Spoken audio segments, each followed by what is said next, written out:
सजीव phone in कार्यक्रम आपकी सेहत बस हम करते हैं आरंभ। डॉक्टर एस एन गौतम साहब, स्वागत है आपका। थैंक यू, आपको बहुत बहुत शुक्रिया जी डॉक्टर साहब, अब आपकी उपस्थिति में कार्यक्रम आरंभ करते हैं।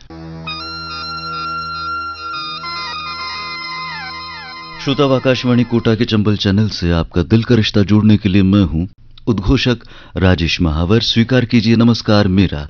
और आज जो डॉक्टर साहब हमारे साथ हैं, डॉक्टर एस एन गौतम साहब, सह आचार्य एवं विभाग अध्यक्ष, न्यूरो सर्जरी विभाग, मेडिकल कॉलेज कोटा। डॉक्टर साहब, एक बार फिर से आपका हम स्वागत करते हैं। धन्यवाद डॉक्टर साहब, क्योंकि ये सजीव फोन इन कार्यक्रम है, हमारे श्रोता आपसे रूबरू होना चाहेंगे। आज का विषय लकवा जो है, इसके कारण पर हम बात कर रहे हैं। लक्षण क्या हो सकते हैं और फिर उपचार कैसे किया जाता है, इस पर बात करेंगे डॉक्टर साहब आज के इस कार्यक्रम में। और हमारे जो श्रोता हैं आपसे सीधे रूबरू हो सकते हैं आज के इस कार्यक्रम में, इसलिए हम उन्हें टेलीफोन नंबर्स बताना चाहेंगे। श्रोताओं, इस कार्यक्रम में आप यदि जुड़ना चाहें टेलीफोन के माध्यम से तो हमारे फोन नंबर्स 232020 232020 और 23333444 तीनों फोन लाइंस खुली हैं आज के लिए। और डॉक्टर साहब, लकवा एक इस तरह की बीमारी है, इंसान को जो वरदान मुस्कुराने का मिला है उसमें भी वो प्रभाव कर देती है। जी बिल्कुल। लकवा देखा जाए तो इसको सामान्य भाषा में हम जैसे यहाँ पे किसी भी दिमाग का जो अंग, दिमाग अपने पूरे शरीर को कंट्रोल करता है और दिमाग का अगर कोई अंग प्रभावित हो जाता है, किसी भी हिस्से में अगर कोई काम करना बंद कर देता है, तो जो दिमाग का हिस्सा काम करना बंद करता है और वो जो शरीर के जिस हिस्से को कंट्रोल करता है उस हिस्से में शिथिलता आ जाती है, कमजोरी आ जाती है, उसको लकवा बोलते हैं सामान्य भाषा में। जी डॉक्टर साहब, तो ये शिथिलता क्यों आती है, इसी पर अब हम बात करेंगे। डॉक्टर साहब, लकवा होने के पहले किस किस तरह की ऐसी समस्याएं होती हैं शरीर में कि लकवा हो जाता है? लकवा एक सिम्टम है या संपूर्ण रूप से बीमारी है? देखिए, लकवा जो है सबसे पहले तो उसका कारण जानना जरूरी है। लकवा कई बार इस तरह की परेशानियां पैदा कर देता है कि आपको अचानक से पता चलता है कि आपको लकवा हो गया है, सीधे ही लकवा, बिना किसी लक्षण के। तो ऐसे पेशेंट्स में जैसे सुबह पेशेंट उठ के आया है तो उसका मुंह टेढ़ा हो जाता है, बोलने की क्षमता प्रभावित हो जाती है, हाथ पैर में कमजोरी आ जाती है, कभी कभी केवल उसकी आंख से आंसू शुरू होते हैं सिर दर्द के साथ में, बाद में धीरे धीरे ये बढ़ता जाता है। जी। तो लकवे के कई कारण हो सकते हैं। कुछ कारण ट्रीटेबल होते हैं, कुछ कारण प्रिवेंटेबल होते हैं और कुछ कारण ऐसे होते हैं जिनको ठीक नहीं किया जा सकता, लेकिन उनको बाद में हम एक्सरसाइज और दवाइयां देते हैं ताकि दोबारा लकवा ना हो। जी। तो प्रिवेंटेबल कोज में तो आज की लाइफ स्टाइल का मॉडिफिकेशन बहुत आवश्यक है, जैसे नियमित व्यायाम करना, डायबिटीज अगर किसी मरीज को है तो उसको कंट्रोल में रखना, क्योंकि डायबिटीज और बीपी दो ऐसी बीमारियां हैं, अगर किसी मनुष्य को दोनों बीमारियां हैं और अगर वो उनका नियमित उपचार नहीं ले रहा है और नियमित रूप से डॉक्टर के परामर्श में नहीं है, तो उसको लकवे के लक्षण 10% ज्यादा होने की संभावना रहती है आमतौर पे, जिस भी मरीज मनुष्य को नहीं है उससे। तो नियमित उपचार, एक्सरसाइज, सही खान पान, और जैसे गर्मी के दिनों में हम देखते हैं डिहाइड्रेशन हो जाता है, तो पानी की भरपूर मात्रा, ये एक प्रिवेंटेबल कोज है लकवे का। दूसरा, जैसे हम अगर लकवे के कारणों पे जाएं तो लकवे कई तरह से हो सकते हैं। दिमाग के किसी हिस्से पे दबाव आना लकवा पैदा कर सकता है। दबाव किस तरह से आ सकता है? दिमाग में ट्यूमर हो सकता है, चोट लगने के बाद दिमाग में थक्का जम जाता है, उससे लकवा हो सकता है। दिमाग में बीपी बढ़ने से कई बार खून की जो नस है वो फट जाती है, उसको ब्रेन हेमरेज बोलते हैं सामान्य भाषा में, उससे लकवा हो सकता है। दिमाग में खून जो पहुंचाती है वो नस ब्लॉक हो जाती है, उससे लकवा हो सकता है, उसको स्ट्रोक बोलते हैं। तो कई तरह के कारण हो सकते हैं, आपको उन कारण को जानना है, उन कारण का ट्रीटमेंट या प्रिवेंशन आपको करना है। जी डॉक्टर साहब, एक श्रोता हमसे जुड़े हैं। नमस्कार।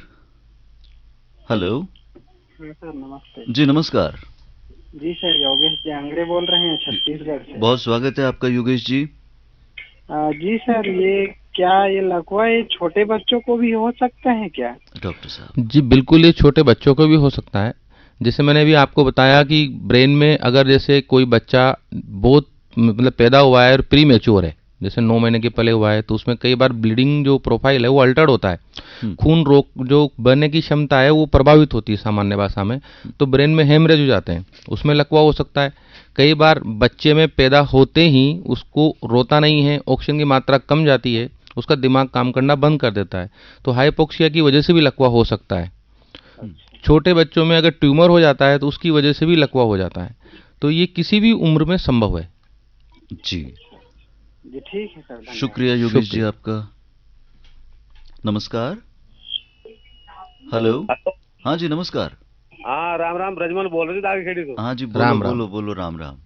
हाँ मुझे करे जो के यह बीमारी बहुत गंभीर बीमारी है, और जो करे जो कि जैसे कोई के लको मार जाओ, मान लो अगर आपन तो वो ऐसे केस हो जाओ तुरंत, तो आपन 10-5 मिनट का अंतराल में कहीं आपन फर्स्ट एड देगा कहीं या दे सका जा। डॉक्टर साहब देखिए, सबसे पहले तो जानना जरूरी है कि अगर जैसे ही इसका पता चले लकवे का कि लकवा हो रहा है तो उसको तुरंत डॉक्टर के पास ले जाना है, क्योंकि इसका सामान्यतया घर में कोई उपचार नहीं है। लकवा अगर बीपी की वजह से हुआ है, ब्रेन में हेमरेज हुआ है तो उसका अलग उपचार है, खून की नस ब्लॉक हुई है, स्ट्रोक हुआ है, उसका अलग उपचार है। आज के वैज्ञानिक युग में अगर आप 4.5 घंटे के अंदर मरीज को अस्पताल में ले आते हैं और उसकी जांच संभव हो जाती है टाइम पर, तो अगर खून की नस ब्लॉक है तो भी दवा के द्वारा उस ब्लॉक को निकाल दिया जाता है और उसको लकवे के प्रभाव को कम से कम कर दिया जाता है। कई बार तो पूर्णतया ठीक भी हो जाता है। तो उसका प्राइमरी एड करने में टाइम खराब करने की जगह उसको तुरंत निकटतम जो भी चिकित्सालय है उसमें तुरंत लेके जाएं जहां पे न्यूरो फिजिशियन या न्यूरो सर्जन उपलब्ध हो। अच्छा साहब। हाँ ब्रजमोहन जी वही बात पूरी। हाँ साहब होगी हमारी बात पूरी, बहुत बढ़िया जानकारी दी आपने। हाँ अब आप सुनता रहिजो ये कार्यक्रम हाँ, है ना। बिल्कुल, बिल्कुल, चलो ठीक। बहुत धन्यवाद आपने फोन करो। डॉक्टर साहब ये जो बात आपने बताई कि इसकी प्राथमिक चिकित्सा कुछ भी नहीं हो सकती, दरअसल घर पर इसके कोई उपाय नहीं हो सकते, मगर इसके लिए एक तो गोल्डन पीरियड भी होता है। जैसे अभी मैंने बताया आपको कि अगर स्ट्रोक हुआ है तो 4.5 घंटे में हम लोग जैसे उसको हॉस्पिटल में अगर आकर के जांच करवा लेते हैं तो उसमें टीपीए नाम की एक दवा होती है, आजकल वो दी जाती है। बहुत अच्छे हायर सेंटर, बहुत ज़्यादा एडवांस सेंटर्स में ये पद्धति 8 घंटे तक भी काम करती है। जी अपने यहाँ कोटा में 4.5 घंटे के अंदर उसको दे देते हैं तो उसका पूर्णतया एक रोकथाम और कई बार तो उसका पूर्णतया उपचार भी संभव हो जाता है। जी डॉक्टर साहब। जिस तरह से मरीज हमारे पास आते हैं, कई बार उम्रदराज व्यक्ति होता है, 2 महीने पहले चोट लगी थी उसको, या खून की कोई पतला करने की हार्ट के लिए दवा चल रही है, छोटी मोटी चोट लगती है, गिर जाता है, 2 महीने बाद लकवा करके आता है, हम सीटी स्कैन कराते हैं, पता लगता है उसके दिमाग के अंदर हेमरेज हो रखा है, उसको ऑपरेट करते हैं, लकवा ठीक हो जाता है। तो लकवे के कारण जानना बहुत जरूरी है। मैंने आपको पहले भी बताया कुछ कारण ऐसे होते हैं जो ट्रीटेबल होते हैं, जो ठीक हो सकते हैं, लेकिन अज्ञानतावश मैं ये नहीं बोलना चाहता कि आप देवी देवताओं पे भरोसा ना करें, लेकिन देवी देवताओं के पास जाने के पहले कम से कम चिकित्सक का परामर्श तो ले लें। हमारे पास कई मरीज आते हैं जैसे माता जी गोपालपुरा के जाते हैं, उसके बाद आते हैं तो वो डिले कर देते हैं। जी।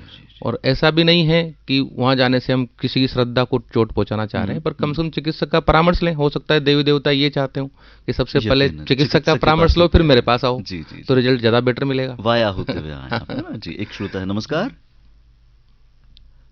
जी। और डॉक्टर साहब जो बात आपने कही कि जो नहीं कहना चाहते, हम तो यही मानेंगे कि इस माध्यम से वो भी कह देना चाहिए जिससे कि जागरूकता बढ़े। एक श्रोता हमारे साथ हैं, नमस्कार श्रोता, हम आपसे गुजारिश करना चाहेंगे बात करने के दौरान जरा धैर्य रखें, हम आपकी बात डॉक्टर साहब से अवश्य करवाएंगे, और नेटवर्क में आ जाएं तो बेहतरी से बात हो पाएगी, स्पष्ट रूप से बात हो पाएगी।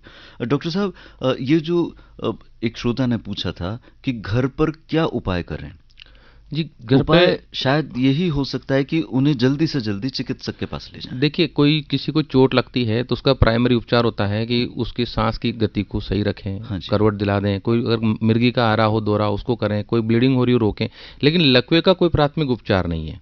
इसके लिए आपको निकटतम चिकित्सक से परामर्श लेना ही होगा, तभी वो आगे कुछ कर पाएंगे आपकी मदद। अदरवाइज वो पेशेंट और डिटोरेट होता जाएगा और टाइम आपका जो गोल्डन पीरियड है वो निकल जाएगा। हमारे पास कई बार मरीज आते हैं। हाँ, एक श्रोता है डॉक्टर साहब, नमस्कार। नमस्कार डॉक्टर साहब। नमस्कार। मैं बोरखेड़ा कोटा से बीएम वर्मा बोल रहा हूँ। जी बहुत स्वागत है आपका बीएम वर्मा साहब, प्रश्न करें अपना। 10 साल पहले लकवा हुआ था, बीपी और डायबिटीज के कारण। उम्र मेरी उस समय 70 थी जी। अब बीपी खत्म हो गया, डायबिटीज का भी कंट्रोल बिल्कुल लेवल सही आता है, बीपी का डायबिटीज का, लकवा भी ठीक हो गया। क्या बात उस है। समय मुंह टेढ़ा हो गया था, वो भी सही हो गया जी। तो आप क्या प्रिकॉशन करनी चाहिए कि दोबारा रिपीट नहीं हो? प्रिकॉशन यही है कि आपको नियमित रूप से डायबिटीज और बीपी चेक कराते रहना चाहिए। आपकी दिनचर्या बिल्कुल व्यवस्थित रखें, खान पान का ध्यान रखें, पानी की मात्रा ज़्यादा लें, और अगर चिकित्सक ने जो दवाई दे रखी है आपको चालू कर रखी है कोई बीपी और डायबिटीज के लिए, तो उसको छोड़े नहीं बिल्कुल भी। जी साहब, वैसे बीपी और डायबिटीज के लेवल में हो गई, वो लेवल में कई बार दवाओं की वजह से होती है। अगर दवा ले रहे हैं वो लेवल में आ गई, आपने दवा छोड़ दी तो वापस वो अनकंट्रोल हो जाएंगी। ठीक है साहब। तो बेटर है कि आप उसका चिकित्सक के परामर्श लेकर के ही उनको या तो आप कम करें, बंद बिल्कुल ना करें। एक सवाल हो रहा है डॉक्टर साहब, पूछें। 100% कैसे श्योर किया जाए कि लकवा नहीं है? 100% श्योरिटी किसी चीज़ की नहीं होती है। आपको अपने काम करने में शरीर के किसी अंग में कोई प्रभाव नज़र नहीं आता है तो वो लकवा नहीं है। ठीक है साहब, थैंक यू। बहुत शुक्रिया आपका वर्मा साहब। डॉक्टर साहब, एक विभाग अध्यक्ष और सह आचार्य होने के नाते हम आपसे जानना चाहेंगे कि जब इस तरह की समस्या अचानक से किसी भी व्यक्ति को हो जाती है, अचानक से वो महसूस करता है कि उसे लकवे की सी स्थिति आने लगी है, तो जब ओड आवर्स होते हैं, ऐसी स्थिति कि अस्पताल खुले नहीं होते या जाने में कोई समस्या होती है, तो ऐसे में उस व्यक्ति को क्या करना चाहिए? जी, सबसे पहले तो ये सबसे बड़ी भ्रांति है कि अस्पताल खुले नहीं होते। जैसे आपने प्रश्न किया, अस्पताल 24 घंटे खुलते हैं, 365 दिन खुलते हैं, चाहे ईद हो, दिवाली हो, 15 अगस्त हो, 26 जनवरी हो, चाहे युद्ध हो जाए, अस्पताल 24 आवर 24 घंटे खुलते हैं। एमबीएस अस्पताल, एनएमसीएच, जहाँ तक मेरा ताल्लुक है मेडिकल कॉलेज से जुड़ा हुआ हूँ, तो नवीन चिकित्सालय और महाराव भीम सिंह चिकित्सालय, दोनों में इमरजेंसी में कोई भी परामर्श के लिए चिकित्सक हमेशा उपलब्ध रहते हैं। लगातार उनकी ड्यूटी रहती है। अगर कोई ओड आवर्स में रात को 2 बजे भी वहाँ जाता है तो उसको चिकित्सकीय परामर्श अवश्य मिलेगा। सीटी स्कैन मशीन 24 आवर चलती है, तो उसका कारण भी वो जान सकते हैं और निवारण करने के लिए डॉक्टर तत्पर रहते हैं।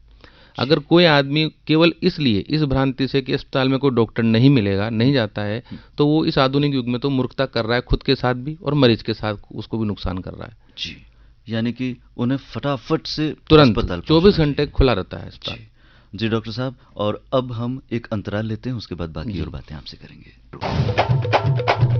आकाशवाणी कोटा के चंबल चैनल का ये सजीव फोन इन कार्यक्रम है आपकी सेहत। श्रोताओं, आज का विषय लकवा, कारण, लक्षण और उपचार। डॉक्टर एसएन गौतम साहब हमारे साथ में हैं, सह आचार्य एवं विभाग अध्यक्ष, न्यूरो सर्जरी विभाग, मेडिकल कॉलेज कोटा।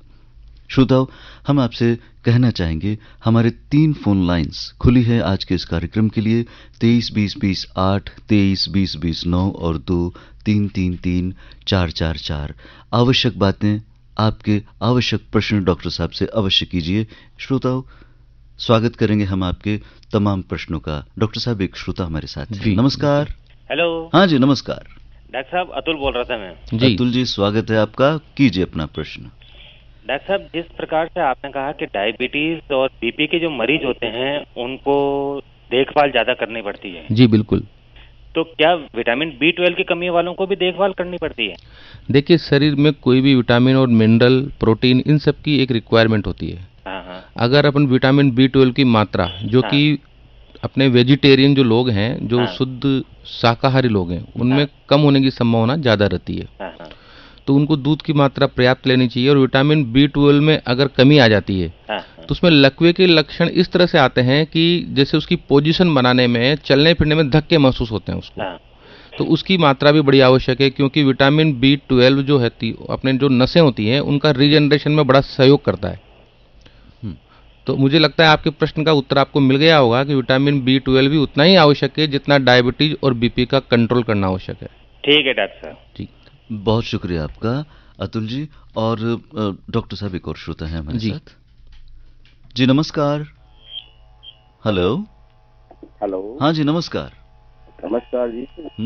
राधे श्याम, थोड़ा तलवंडी से बोल रहा हूँ जी। आपका स्वर जब कान में पड़ता है तो आपका नाम जहन में पैदा हो जाता है।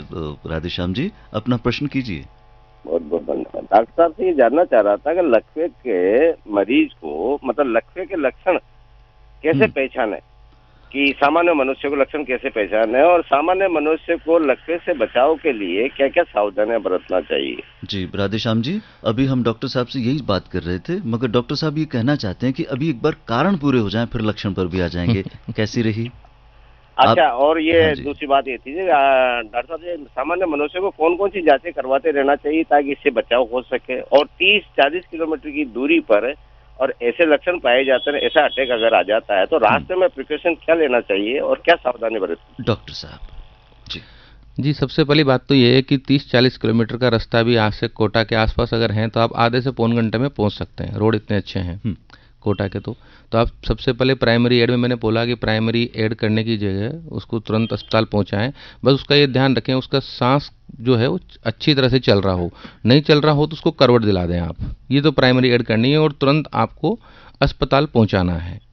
जहाँ तक बात रही आपकी उसकी डायबिटीज़ और बीपी के मरीजों के लिए, तो डायबिटीज़ और बीपी बीमारी नहीं होकर के बीमारियों की जड़ है। अगर आप उनको कंट्रोल नहीं करेंगे तो शरीर में बहुत सारी व्याधियाँ आप प्राप्त कर लेंगे। उसमें से एक व्याधि स्ट्रोक है, वो ब्रेन हेमरेज के रूप में भी हो सकता है और स्ट्रोक के रूप में भी हो सकता है। तो नियमित रूप से आप जांच कराएं। तीसरी चीज़ आपने पूछी कि आपको क्या क्या सावधानियां और क्या क्या जांचें करानी चाहिए। तो 40 साल के बाद आपको नियमित रूप से बीपी और शुगर की जांच कराते रहना चाहिए। अगर 40 साल के बाद बीपी और शुगर के जो मरीज हैं उनकी संख्या ज़्यादा बढ़ जाती है। वैसे तो देखने में आया आधुनिक जीवन शैली में डायबिटीज़ और बीपी 40 के पहले भी हो रहा है, पर आप 40 के बाद तो नियमित रूप से आपकी शुगर और बीपी की जांच कराएं। और रास्ते में जो रास्ता तय करते हैं 40-50 किलोमीटर रास्ते में, कई लोग उसके शरीर को दबाते हैं, नहीं, मैंने बताया ना आपको, उसमें कुछ नहीं करना है। उसमें मरीज को केवल करवट दिलवा दें, करवट के बल लेटा दें और उसको तुरंत अस्पताल पहुंचाएं। बहुत बहुत धन्यवाद राधेश्याम जी। आपकी ओर से डॉक्टर साहब से मैं भी एक प्रश्न कर लूं। डॉक्टर साहब, जब मरीज को अस्पताल लेके आया जाता है तब यही धारणा होती है और हम अपने दिमाग में इसी बात को फिक्स करके चलते हैं कि मरीज को लेटा करके लेके आना है। यदि कभी ऐसी कोई व्यवस्था ना हो, 4 व्हीलर ना हो किसी भी तरह का, और 2 पहिया वाहन पर अगर उसे आना हो तो क्या किया जाए? लकवे के मरीज को आप ला सकते हैं, लेकिन फिर भी जो प्रीफरेबल जो होता है वो लेटा के लाएं। बैठा के लाने में क्या होता है कि दिमाग में जो रक्त संचार होता है वो कम हो जाता है।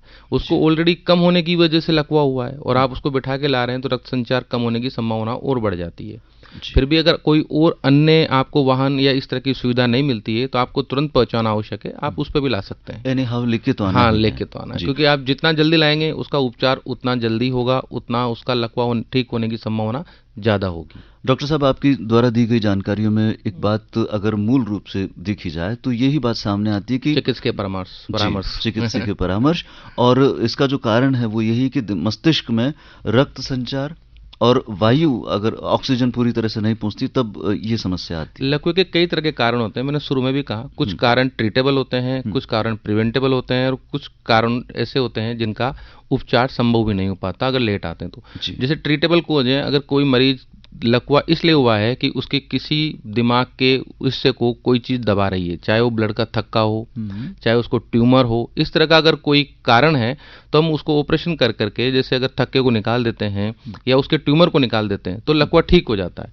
हमारे पास जो मरीज आते हैं ब्रेन ट्यूमर के, उनमें अधिकांश से 40% केस लगभग ऐसे आते हैं जिनमें हाथ पैर में लकवा हो जाता है। कभी कभी तो आंख से दिखना बंद हो जाता है, मुंह टेढ़ा हो जाता है, ऑपरेशन करने के बाद गांठ निकाल देते हैं, वो रिकवर हो जाता है। उम्र दराज व्यक्ति कई बार इस तरह से आते हैं, दिमाग में हेमरेज हो जाता है, हाथ पैर में लकवा, बोलने की क्षमता प्रभावित हो जाती है, लेट्रिन और पेशाब का कंट्रोल खत्म हो जाता है, ऑपरेशन करते हैं, थक्का निकालते हैं, मरीज ठीक हो जाता है। लेकिन जैसे कि कुछ मरीज ऐसे होते हैं जिनमें ब्रेन हेमरेज होता है डीप इनसाइड द, जैसे कि ब्रेन के अंदर, तो उनमें लकवा लगभग रहता है हमेशा के लिए। कई बार मरीजों को स्ट्रोक होता है, एक शरीर का जो ब्रेन का एक हिस्सा है उसमें खून नहीं पहुंचता है, उसमें वो सूख जाता है, उसको स्ट्रोक बोलते हैं, तो उसमें लकवा रहता है। लेकिन ऐसे मरीजों को नियमित रूप से दवा देते हैं क्योंकि दोबारा उसको लकवा ना हो। दूसरा, उसको फिजियोथेरेपी, जो कि एक्सरसाइज की एक प्रणाली है, ताकि ब्रेन के जो बाकी के हिस्से हैं उसके काम को टेक ओवर कर ले, तो उसमें रिकवरी आने की संभावना रहती है, पर 100% रिकवर नहीं हो पाता। तो लकवे के बारे में जो भ्रांति है कि लकवा ठीक नहीं हो सकता, तो वो कारण पे डिपेंड करता है, उसका कारण क्या है। ऐसा नहीं हो 100% ठीक नहीं हो सकता, ट्रीटेबल कोज भी हैं और ट्रीटेबल कोज नहीं भी है। तो लेकिन उसको चिकित्सक के परामर्श के बाद ही पता चल सकता है कि ठीक होगा या नहीं होगा। जी, और एक सीमा तक ये देखा जा सकता है कि वो ठीक होगा या नहीं होगा। हाँ जी। डॉक्टर साहब, ये जो फिजियोथेरेपी का रोल आपने बताया, फिजियोथेरेपी से रिकवर हो जाता है लकवा? रिकवर नहीं होता है, ब्रेन का जो पार्ट है जो डैमेज हुआ है उसके आसपास की जो कोशिकाएं हैं वो उस फंक्शन को टेक ओवर करने की कोशिश करती है। जैसे आपका कोई हाथ है, आप राइट हैंड से काम करते हैं, लगातार राइट हैंड से काम करते हैं, अच्छा लिख पाते हैं। आप लेफ्ट से शुरू करेंगे तो हो सकता है आपको 2 महीने तक परेशानी आएगी, फिर धीरे धीरे आप लेफ्ट से लिखने की प्रैक्टिस करते करते वो लिखना शुरू कर देंगे, तो आपका लेफ्ट हैंड टेक ओवर कर लेता है। ब्रेन का वो हिस्सा लेफ्ट हैंड के लिए कमांड देना शुरू कर देता है कि आपको इसी से लिखना है। तो फिजियोथेरेपी का वही रोल है, आप लगातार प्रैक्टिस करते रहेंगे तो ब्रेन के दूसरे हिस्से उसके टेक ओवर कर लेंगे फंक्शन। वाकई डॉक्टर साहब बहुत ही अच्छा उदाहरण आपने दिया है। लेकिन इसमें सबसे बड़ा रोल मरीज का खुद का और मरीज के रिश्तेदारों का होता है कि वो डिप्रेशन में ना आए, मायूस ना हो, हताश ना हो। मायूसी और हताशा दोनों ऐसी चीजें हैं जो ब्रेन के जो फंक्शन है उनको और शिथिल कर देती है। जी डॉक्टर साहब, एक श्रोता है हमारे साथ। नमस्कार। नमस्कार सर। नमस्कार। राधेश्याम जी। जी बहुत स्वागत है आपका, प्रश्न कीजिए। मेरा प्रश्न है डॉक्टर साहब से, जैसे कोई सामान्य आदमी है, सामान्य जीवन जी रहा है, लेकिन उसके शरीर में भी कोई ऐसे लकवे के लक्षण दिखाई देते हैं कि? जी, जो सामान्य जीवन जी रहा है, लकवा सामान्य जीवन जीने वाले व्यक्तियों को ही होकर के उसको असामान्य जीवन में कन्वर्ट कर देता है, बदल देता है। तो ये कोई भी आदमी स्वयं को ये फुल प्रूफ जिसे बोलते हैं कि मेरे कोई लकवा नहीं होगा, ये नहीं कर सकता, चाहे वो मैं हूं, आप हो, कोई भी हो। लेकिन प्रारंभिक लक्षण ये होते हैं लकवा आने के कि जैसे आप चल रहे हैं, चलते चलते आपको चक्कर आके गिर जाते हैं, वापस रिकवर हो जाते हैं। कई बार आप काम कर रहे हैं, आपका हाथ सुन्न हो जाता है, काम करना बंद कर देता है, हाथ में से कप, पेन कुछ भी छूट जाता है, वापस रिकवर हो जाता है। इसका मतलब आपके दिमाग का जो फंक्शन है वो कम होता जा रहा है, खून कम पहुंच रहा है। तो आप जांच करवाएं इसकी। फिर इसको हम ट्रांजिएंट इस्केमिक अटैक बोलते हैं, TIA। दिमाग में ट्रांजिएंट, एक छोटे से समय के लिए दिमाग का फंक्शन का लॉस हो जाना, ट्रांजिएंट इस्केमिक अटैक, ऑक्सीजन और ब्लड नहीं पहुंचता है। तो ये प्रारंभिक लक्षण की श्रेणी में आते हैं। कई बार कारण इस तरह के होते हैं कि हम उन्हें नजरअंदाज कर देते हैं, हमें समझ ही नहीं आता कि ये भी कोई कारण हो सकता है। ऐसे में जो TIA ये आपने बताया, इसका चेकअप कब करवाया जाए? देखिए, जो मैंने आपको बताया कारण, जैसे कि सपोज करिए कि TIA के अटैक आपको आ रहे हैं बार बार, जैसे कि फ्रिक्वेंटली हर महीने 2 महीने में ऐसा होता है कि आप खड़े हुए हैं और गिर जाते हैं, वापस आप रिकवर कर लेते हैं पूरे फंक्शन, हाथ में से कोई चीज़ छूट जाती है, आप वापस रिगेन कर लेते हैं, पता भी नहीं चलता कि क्या हुआ था, बोलते हुए आपके शब्द लगातार गायब हो जाते हैं, उसके बाद वापस ठीक हो जाते हैं। इसका मतलब है कि ब्रेन के उस हिस्से में खून नहीं पहुंचा एक क्षण के लिए और वापस पहुंचने लग गया, तो कहीं ना कहीं उसकी जो खून पहुंचाने की नली है उसमें ब्लॉक है, तो उसके लिए फिर जांच कराना चाहिए। ये TIA के अटैक है। कई बार ऐसा होता है कि आपके सिर में दर्द लगातार बना रहता है, आंखों से दिखना बंद हो जाता है, उसके बाद वापस ठीक हो जाता है, ये भी एक TIA का लक्षण है। कभी कभी आपका चेहरा बिल्कुल, जैसे आप स्माइल करते हैं, स्माइल करते हुए मुंह टेढ़ा हो जाता है आपका, ये भी एक TIA के लक्षण है, वापस ठीक हो जाते हैं। तो ट्रांजिएंट इस्केमिक अटैक को आप अलार्मिंग साइन माने, आपको एक चेतावनी दी जा रही है शरीर के द्वारा, चिकित्सक को दिखाएं, वो आपकी जांच करवाएगा और आपके लिए कुछ दवाइयाँ वो प्रिस्क्राइब करेगा, वो चालू कर देगा, ताकि आप इससे बच सकते हैं। डॉक्टर साहब, एक बात बड़ी गंभीर आज के जीवन जो शैली है उसमें महसूस होती है कि व्यक्ति को खाने पीने की भी फुर्सत नहीं होती, वो पानी भी समय पर नहीं पी पाता, कहीं जा रहा है तो जैसे जो नेचर कॉल्स होते हैं उनमें भी वो अवॉइड करता है, वक्त को काफ़ी निकाल देता है। कहने का अर्थ उसका कंसंट्रेशन किसी ऐसे काम में होता है कि वो शरीर का जो महत्वपूर्ण कार्य है उसे छोड़ देता है। डॉक्टर साहब, ऐसे में जो TIA की जो अलार्मिंग जो है, इस पर तो वो ध्यान ही नहीं दे पाता होगा। जिसका एक कारण है आज की भाग दौड़ भरी जिंदगी में आदमी आर्थिक युग में पैसे के पीछे भाग रहा है। अगर मैं आपके सामने 1 करोड़ रुपए रखूं और आपको 1 दिन की जिंदगी दे दूं, तो आप दोनों में से किसको चुनेंगे? 1 दिन की जिंदगी को, क्योंकि अगर आप नहीं रहे तो 1 करोड़ रुपए किसी काम के नहीं है। 1 करोड़ रुपए आपकी हेल्थ को नहीं खरीद सकते, हेल्थ आपकी अच्छी रहेगी तो आप 1 करोड़ रुपए बना सकते हैं। ये आदमी को समझने की आवश्यकता है, पहले अपने शरीर पे ध्यान दे, बाद में बाकी चीजों पे ध्यान दे। जी डॉक्टर साहब, और हम यही चाहेंगे कि आज के इस कार्यक्रम की ये मूल बात है जो आपने कही कि शरीर की तरफ भी व्यक्ति स्वयं ही ध्यान दे। एक श्रोता हमारे साथ जी। नमस्कार। हेलो। हाँ जी, नमस्कार डॉक्टर जी। नमस्कार जी, आपके डॉक्टर नमस्कार। मैं बोला था नरेंद्र मीणा से, चिनौन गांव किसान जी, स्वागत है। हाँ तब मैं आपसे न्यूरो के बारे में जानकारी ले रहा था, मैं खुद न्यूरो पेशेंट जी।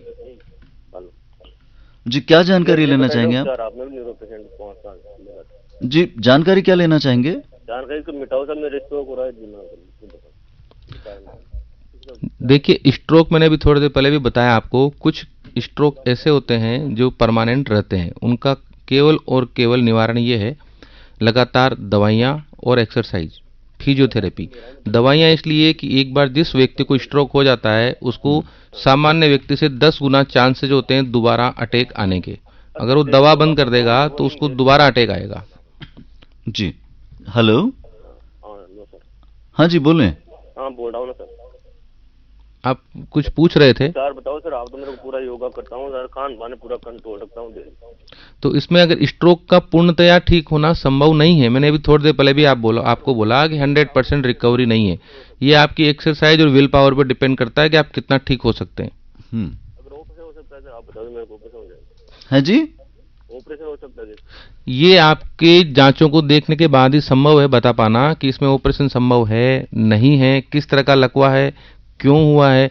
ये फोन पर तो बिल्कुल संभव नहीं है। जी जी जी जी वाकई। इसके लिए मैं आपको एक जानकारी दे दूं कि आप हर सोमवार कमरा नंबर 116 महाराव भीम सिंह चिकित्सालय और नवीन चिकित्सालय मेडिकल कॉलेज कोटा, हर गुरुवार कमरा नंबर 10 यहाँ पर न्यूरोसर्जरी परामर्श के लिए मैं उपलब्ध रहता हूँ।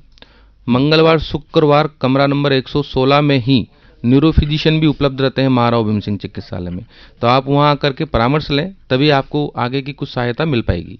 यकीनन। और अब इस कार्यक्रम में एक अंतराल की बारी।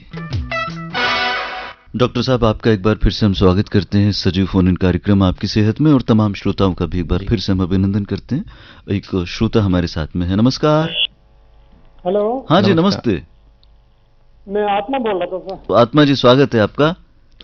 एक सवाल था सर कि मतलब एक लड़का है 29 साल का जी, क्या है कि उसको 12 साल तो लगभग हो गए हैं बेड पर ही है मतलब जी, और वजन भी उसका बढ़ गया है, मतलब पैर भी काम नहीं कर रहे हैं जी। तो उनके यहाँ 10 साल से फिजियोथेरेपिस्ट आता है, मालिश करता है, ये करता है, साइकिलिंग पता नहीं क्या क्या कर रहा होता है, मैं तो कभी गया नहीं जी। तो मेरे को ये पूछना था कि पैरालिसिस होने के बाद में या हाथ पैर जाम हो जाए, मतलब बेड पर ही पड़ा था, तो उसके बाद में फिजियोथेरेपी काम करती है या उनको बेवकूफ बना रहा है, ये पूछना था। जी आत्माराम जी, आपका बहुत बहुत धन्यवाद इस प्रश्न के लिए। देखिए, आपके जो प्रश्न पूछने से मुझे ऐसा लग रहा है कि उस पेशेंट को कहीं ना कहीं स्पाइन की इंजरी है। आप और मैं बताना भूल गया था कि लकवे का एक महत्वपूर्ण कारण ये भी होता है, किसी की रीढ़ की हड्डी में चोट आ जाना या गर्दन की हड्डी में चोट आ जाना। गर्दन की हड्डी में चोट है तो चारों हाथ पैर में लकवा हो जाता है। अगर रीढ़ की हड्डी में चोट है तो दोनों पैरों में नुकसान हो जाता है, दोनों पैर को लकवा हो जाता है। ऐसी कंडीशन में देखना पड़ता है कि वो नस दब रही है, नस कट गई है, क्या हुआ है। अगर नस कट गई है तो उसमें उस चारों हाथ पैर का लकवा आजीवन लगभग रहता है। दोनों पैरों का रह सकता है, चाहे चारों हाथ पैर का रह सकता है, पर रहता है। फिजियोथेरेपी का रोल उसमें यह है कि अगर आप एक्सरसाइज नहीं कराएंगे, फिजियोथेरेपिस्ट करवाए चाहे आप करें खुद, आप नहीं करवाएंगे तो लगातार वो जो हाथ पैर हिलाएगा नहीं, डिपेंडेंट हो जाएगा, तो उसमें घाव हो जाएंगे, खून की मात्रा उसमें एक जगह जमा होना शुरू हो जाएगी, इन्फेक्शन हो जाएगा, उसकी जान चली जाएगी।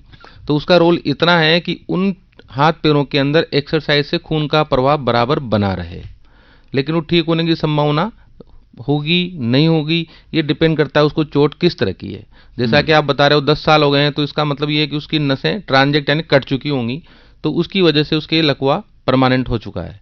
और डॉक्टर साहब, अगर वो व्यक्ति, वो मरीज अगर बेड पर है तो फिजियोथेरेपी की वजह से वो एक्टिव है, अभी तक वो जिंदा है, घाव नहीं हो रहे हैं। अदरवाइज उसमें डिपेंडेंट पार्ट्स में उसको अल्सर हो जाएंगे, डिपेंडेंट जो बोलते हैं, अल्सर होने के बाद फिर वो इन्फेक्शन हो जाएगा और वो जानलेवा साबित हो जाते हैं। जी, यानी कि आवश्यक है फिजियोथेरेपी। वो उसमें मैंने आपको थोड़ी देर पहले ही बताया कि मरीज और मरीज के रिश्तेदार दोनों का बहुत आवश्यक रोल है। फिजियोथेरेपी वाला आके फिजियोथेरेपी करे, चाहे आप खुद करें, उसको करवट दिलाएं, उसके बैक केयर जिसे बोलते हैं कि घाव ना हो, पलटते रहें, एक्सरसाइज करवाएं, तो जिंदा रह पाएगा। डॉक्टर साहब, आपने बताया कि तनाव एक महत्वपूर्ण कारण है लकवे का, और ऐसे में जब कुछ व्यक्ति स्वप्रेरित होकर वर्कआउट करते हैं, फिजिकली एक्सरसाइज करते हैं, मगर क्या वो बिना किसी के निर्देश में अगर किया जाए तो वो फायदेमंद है या नुकसानदायक भी हो सकता है? जी, कई बार हमारे पास ऐसे मरीज भी आते हैं, जैसे यंग पेशेंट होते हैं 25 साल 23 साल के, वो वर्कआउट करते हैं, जिम जाते हैं, वेट लिफ्टिंग करते हैं, बाद में वो आते हैं कि चारों हाथ पैर में झंझनाहट हो रही है, जांच करवाते हैं तो सर्वाइकल रीजन में डिस्क वगैरह प्रोलैप्स मिलती है।